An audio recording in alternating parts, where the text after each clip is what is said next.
নমস্কাৰ বন্ধু বান্ধৱীসকল আপোনালোক সকলোকে মই সুৰক্ষাত্ৰীয়ে পুনৰবাৰ টিপছ অসম ইউটিউব চেনেলটোলৈ স্বাগতম জনাইছো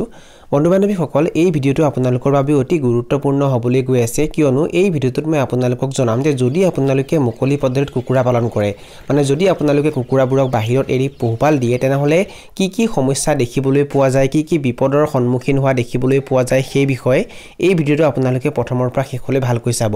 আৰু যদি আপোনালোকে এই চেনেলটোত প্ৰথমবাৰ আহিছে তেনেহলে চেনেলটো সাবস্ক্ৰাইব কৰি ওচৰতে থকা বেল ঘণ্টিটো প্ৰেছ কৰি দিব চাওক বন্ধু বান্ধৱীসকল যদি আপোনালোকে লোকেল বা সোণালী কুকুৰা পালন কৰে তেন্তে লোকেল বা সোণালী কুকুৰাবোৰক বাহিৰত মুকলি ঠাইত এৰি পোহপাল দিলে কুকুৰাৰ দানাৰ খৰচো কম হয় লগতে কুকুৰাবোৰ দেখিবলৈ আকৰ্ষণীয় হয় কুকুৰাৰ পাখিবোৰ দেখিবলৈ আকৰ্ষণীয় হয় যাৰ বাবে কুকুৰাবোৰক ভাল দামত বিক্ৰী কৰিব পাৰি আৰু লোকেল কুকুৰাৰ মাজত খুটিৰ সমস্যাও দেখিবলৈ পোৱা নাযায় কিন্তু কুকুৰাবোৰক যেতিয়া বাহিৰত মুকলি ঠাইত এৰি পোহপাল দিয়া হয় তেতিয়া বিভিন্ন ধৰণৰ প্ৰত্যাহ্বানৰ সন্মুখীন হোৱা যায় বিভিন্ন সমস্যাৰ সন্মুখীন হোৱা যায় বা বিভিন্ন বিপদৰ সন্মুখীন হোৱা যায় আৰু সেই বিষয়ে এতিয়া মই আপোনালোকক জনাম লগতে এই বিপদৰ পৰা কেনেকৈ পৰিত্ৰাণ পাব পাৰি সমস্যাৰ পৰা কেনেকৈ পৰিত্ৰাণ পাব পাৰি সেই বিষয়ে জনাম মুকলি পদ্ধতিত কুকুৰা পালন কৰিলে হোৱা এক নম্বৰ সমস্যাটো হৈছে শিকাৰী জীৱ-জন্তুবোৰে কুকুৰাৰ ফাৰ্মত সোমাই কুকুৰাবোৰক মাৰি পেলায় চাওক বন্ধু বান্ধৱীসকল যেতিয়া কুকুৰাবোৰক বাহিৰত এৰি দিয়া হয় তেতিয়া শিকাৰী জীৱ-জন্তু যেনে সাপ নেউল কুকুৰ মেকুৰী এইবোৰে কুকুৰাবোৰক মাৰি পেলাব পাৰে মাৰি খাই পেলাব পাৰে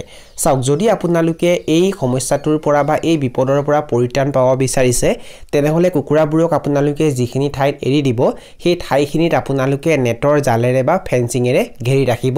যাতে শিকাৰী জীৱ-জন্তুবোৰ কুকুৰাৰ ফাৰ্মৰ ভিতৰত সোমাব নোৱাৰে যদি আপোনালোকে নেটৰ জাল বা ফেন্সিং নিদিয়াকৈ কুকুৰাবোৰক বাহিৰত এৰি দিয়ে তেতিয়া এই শিকাৰী জীৱ-জন্তুবোৰে কুকুৰাবোৰক আক্ৰমণ কৰিব পাৰে আৰু আপোনালোকৰ বহুত ডাঙৰ লোকচান হ'ব পাৰে চাওক বন্ধু বান্ধৱীসকল নেটৰ জাল বা ফেন্সিং দিয়াৰ পাছতো কিন্তু কেতিয়াবা কুকুৰাৰ ফাৰ্মত সাপ সোমাই যায় ইয়াৰ পৰা আপোনালোকে পৰিত্ৰাণ পাবলৈ কুকুৰাৰ ফাৰ্মত মাজে মাজে ফেনাইল ছটিয়াব লাগিব সাপৰ পৰা কুকুৰাবোৰক বচাবলৈ হলে কুকুৰাৰ ফাৰ্মৰ আশে-পাশে আপোনালোকে মাজে মাজে ফেনাইল ছটিয়াব লাগিব লগতে কুকুৰাৰ ফাৰ্মৰ চৌপাশটো যাতে জংঘল নহয় কুকুৰাৰ ফাৰ্মৰ চৌপাশটো যাতে সফা হৈ থাকে হেতু আপোনালোকে লক্ষ্য ৰাখিব লাগিব কুকুৰাবোৰক বাহিৰত মুকলি ঠাইত এৰি পোহপাল দিলে সৃষ্টি হোৱা দ্বিতীয় সমস্যাটো হৈছে কুকুৰাবোৰ সোনকালে বেমাৰত আক্ৰান্ত হয় কুকুৰাবোৰক বেমাৰে সঘনাই আক্ৰমণ কৰি থাকে চাওক বন্ধু বান্ধৱীসকল যেতিয়া আপোনালোকে কুকুৰাবোৰক বাহিৰত মুকলি ঠাইত এৰি দিয়ে তেতিয়া কুকুৰাবোৰে বাহিৰত যদি লেতেৰা পানী থাকে সেইবোৰো খায় লগতে বাহিৰৰ কুকুৰাবোৰৰ লগত আপোনালোকৰ কুকুৰাবোৰ একেলগে চলি থাকে যাৰ ফলত বাহিৰৰ কুকুৰাবোৰ যদি বেমাৰত আক্ৰান্ত হৈ থাকে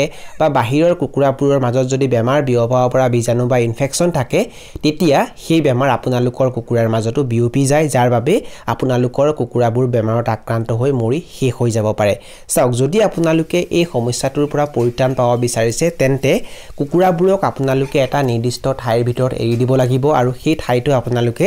নেটৰ জালেৰে বা ফেন্সিঙেৰে ঘেৰি ৰাখিব লাগিব কুকুৰাবোৰক আপোনালোকে যিখিনি ঠাইত এৰি দিব সেই ঠাইখিনি যদি আপোনালোকে নেটৰ জালেৰে বা ফেন্সিঙেৰে ঘেৰি ৰাখে তেতিয়া আপোনালোকৰ কুকুৰাবোৰ বাহিৰলৈ ওলাই যাব নোৱাৰিব লগতে বাহিৰৰ কুকুৰাবোৰ আপোনালোকৰ ফাৰ্মৰ ভিতৰত সোমাব নোৱাৰিব লগতে বাহিৰৰ অন্যান্য জীৱ-জন্তু আপোনালোকৰ ফাৰ্মৰ ভিতৰত সোমাব নোৱাৰিব যাৰ বাবে কুকুৰাবোৰ সুস্থ থাকিব আৰু এটা গুৰুত্বপূৰ্ণ কথা মই আপোনালোকক জনাই দিব বিচাৰিছো কুকুৰাবোৰক বাহিৰত এৰি দিয়াৰ আগতে আপোনালোকে বাহিৰত ভালকৈ চাই ল'ব লেতেৰা পানী জমা হৈ আছে নেকি যদি লেতেৰা পানী জমা হৈ আছে সেইখিনি আপোনালোকে তাৰ পৰা নাইকিয়া কৰাৰ ব্যৱস্থা সোনকালে কৰিব তাৰ পাছতে আপোনালোকে কুকুৰাবোৰক বাহিৰত এৰি দিব আৰু লগতে যদি আপোনালোকে বেলেগৰ পৰা কুকুৰা কিনি আনে তেতিয়া আপোনালোকে কুকুৰাকেইটা ভালকৈ চাব কুকুৰাকেইটাক বেমাৰে আক্ৰমণ কৰিছে নেকি যদি বেমাৰে আক্ৰমণ কৰা নাই তথাপিতো আপোনালোকে সেই কিনি অনা কুকুৰাকেইটা আনি নিজৰ সুস্থ কুকুৰাকেইটাৰ লগত নাৰাখিব সেই কুকুৰাকেইটা মানে কিনি অনা কুকুৰাকেইটা প্ৰায় 10 দিন মানলৈকে বেলেগ এটা কোঠালিত ৰাখিব আৰু 10 দিনৰ ভিতৰত যদি সেই কুকুৰাকেইটাৰ মাজত কোনো ধৰণৰ বেমাৰৰ লক্ষণ দেখিবলৈ পোৱা নাযায়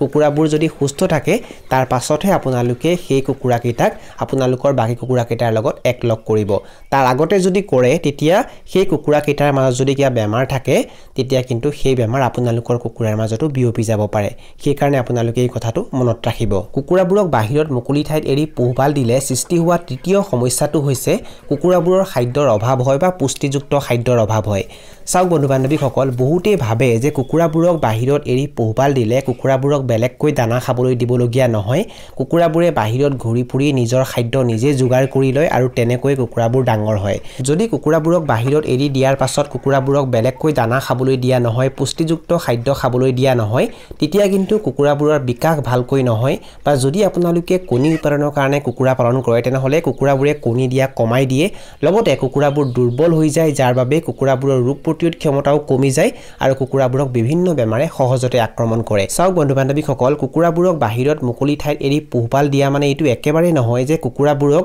বেলেগকৈ দানা খাবলৈ দিবলগীয়া নহয় কুকুৰাবোৰে নিজৰ খাদ্য নিজে যোগাৰ কৰি লয় চাওক যদি আপোনালোকে ভাবিছে যে কুকুৰাবোৰক বাহিৰত মুকলি ঠাইত এৰি পোহপাল দিলে কুকুৰাবোৰক বেলেগকৈ দানা খাবলৈ দিবলগীয়া নহয় তেনেহলে আপোনালোকে ভুল ভাবিছে কুকুৰাবোৰক বাহিৰত মুকলি ঠাইত এৰি পোহপাল দিয়াৰ উদ্দেশ্য হ'ল কুকুৰাৰ ষ্ট্ৰেছ কম কৰা কুকুৰাবোৰক দেখিবলৈ আকৰ্ষণীয় কৰা কুকুৰাৰ মাজত সৃষ্টি হোৱা খুটিয়াখুটিৰ সমস্যা নাইকিয়া কৰা কুকুৰাবোৰৰ দানাৰ খৰচ কম পৰিমাণে হ'লেও 10 পৰা 20% হ'লেও কম কৰা লগতে কুকুৰাৰ ৰোগ প্ৰতিৰোধ ক্ষমতা বৃদ্ধি কৰা চাওক বন্ধু বান্ধৱীসকল কুকুৰাবোৰক যেতিয়া বাহিৰত মুকলি ঠাইত এৰি দিয়া হয় তেতিয়া কুকুৰাবোৰে বাহিৰত ইফালে সিফালে দৌৰি ফুৰে যাৰ বাবে কুকুৰাবোৰৰ এক্সাৰসাইজ হয় আৰু ইয়াৰ বাবে কুকুৰাৰ ৰোগ প্ৰতিৰোধ ক্ষমতাও বৃদ্ধি হয় যাৰ বাবে যিকোনো বেমাৰে কুকুৰাবোৰক সহজতে আক্ৰমণ কৰিব নোৱাৰে মুকলি পদ্ধতিত কুকুৰা পালন কৰিলে কেইটামান কথা জনাটো উচিত যেনে কুকুৰাবোৰক আপোনালোকে যেতিয়া বাহিৰত এৰি দিব তাৰ আগমুহূৰ্তত কুকুৰাবোৰক আপোনালোকে দানা খাবলৈ দিব পুষ্টিযুক্ত খাদ্য খাবলৈ দিব গৰালৰ ভিতৰতে খাবলৈ দিব নাইবা কুকুৰাবোৰক যেতিয়া আপোনালোকে বাহিৰত এৰি দিয়ে তেতিয়া সেইখিনি সময়ত আপোনালোকে সিহঁতক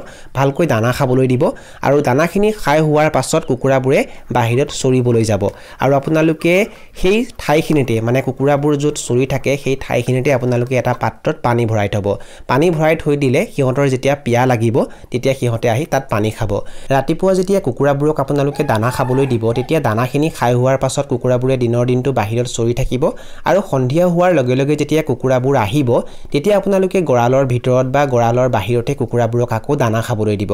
এনেকৈ যদি আপোনালোকে কুকুৰা পালন কৰে তেতিয়া আপোনালোকে মুকলি পদ্ধতিত কুকুৰা পালন কৰি সফল হ'ব পাৰিব যদি আপোনালোকে বাহিৰত এৰি দিয়াৰ পাছত কুকুৰাবোৰক একো খাবলৈ নিদিয়ে তেতিয়া কিন্তু আপোনালোকে মুকলি পদ্ধতিত কুকুৰা পালন কৰি কেতিয়াও সফল হ'ব নোৱাৰিব বন্ধু বান্ধৱীসকল এইখিনি আছিল কিছু তথ্য আপোনালোকক জনালো আৰু যদি আপোনালোকে ভিডিঅটো চাই ভাল পালে আৰু ভিডিঅটোৰ জৰিয়তে কিবা এটা শিকিব পাৰিছো বুলি ভাবে তেনেহলে অনুগ্ৰহ কৰি ভিডিঅটো লাইক কৰি দিব আৰু যিমান পাৰে ভিডিঅটো নিজৰ বন্ধুবৰ্গৰ মাজত আৰু পৰিয়ালবৰ্গৰ মাজত শ্বেয়াৰ কৰি দিব এই ভিডিঅটো এইখিনিতে সামৰণি মাৰিছো ধন্যবাদ